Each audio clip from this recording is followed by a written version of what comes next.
Assalamualaikum warahmatullahi wabarakatuh. Perkenalkan, nama saya Muhammad Nopri Ardiansyah, NIM 1811310072, kelas KPI 7C. Baiklah, di sini saya akan menjawab 5 pertanyaan yang diberikan oleh dosen manajemen media massa. Yang pertama yaitu jelaskan makna manajemen menurut Henry Fayol. Yang kedua, sebutkan 14 azas dalam manajemen menurut Henry Fayol. Yang ketiga, apa makna akronim POAC menurut Henry Fayol? Jelaskan. Yang keempat, Luther Gulick mengembangkan menjadi akronim POSDCORB. Jelaskan. 5. Lord Thomson Feld atau tokoh pers Inggris, apa menurutnya tentang perusahaan penerbitan pers yang baik? Jelaskan. Baiklah, yang pertama adalah jelaskan makna manajemen menurut Henry Fayol. Di sini Henry Fayol mendefinisikan arti manajemen itu yaitu hampir sama dengan para ahli lain, yaitu sebuah proses perencanaan, pengorganisasian, dan pengawasan terhadap sumber daya yang ada untuk mencapai tujuan yang efektif dan efisien. Pertanyaan kedua yaitu sebutkan 14 azas dalam manajemen menurut Henry Fayol.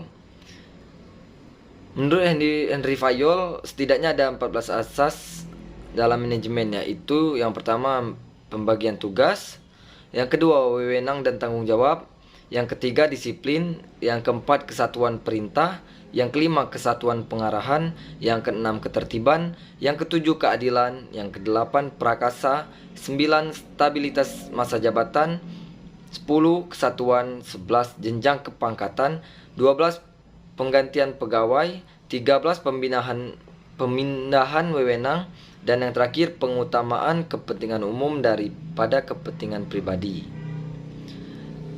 Dan pertanyaan yang ketiga adalah apa makna akronim POAC menurut Henry Fayol? Jelaskan. POAC yaitu Planning, Organizing, Actualing, dan Controlling.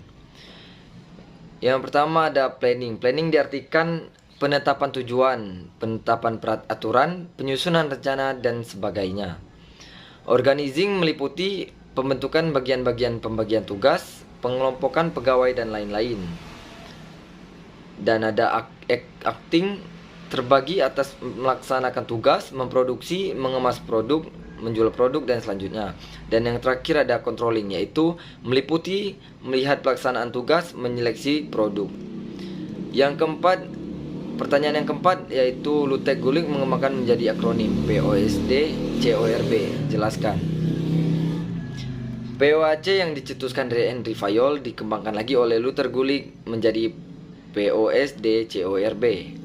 Planning, Organizing, Staffing, Directing, Coordinating, Reporting, dan Budgeting. Planning artinya merencanakan pekerjaan. Organizing, mengorganisasikan pekerjaan. Staffing, mengisi pegawai atau tenaga kerja pekerjaan. Directing, memberi wewenang kepada orang-orang tertentu untuk memimpin pekerjaan. Coordinating, menyatukan persepsi atau pengertian atau pemahaman antar bagian dalam suatu pekerjaan terhadap langkah-langkah yang harus ditempuh untuk mencapai sasaran atau produk. Terus ada reporting, membuat laporan tentang hasil pekerjaan, dan yang terakhir ada budgeting, yaitu yang menentukan pembiayaan yang diperlukan dalam mengoperasionalkan pekerjaan. Dan pertanyaan terakhir yaitu Lord Thomson Feld atau tokoh pers Inggris, apa menurutnya tentang perusahaan penerbitan pers yang baik? Lord Thomson Feld atau tokoh pers Inggris mengatakan perusahaan penerbitan pers yang baik adalah yang dapat menciptakan keuntungan, kekuatan finansial, dan stabilitas komersial, merupakan jaminan terhadap perkembangan penerbitan pers. Manajemen harus mampu mempergunakan sumber daya yang dimilikinya. Baiklah, itu saja yang bisa saya jelaskan. Lebih dan kurangnya saya minta maaf. Saya akhiri. Wassalamualaikum warahmatullahi wabarakatuh.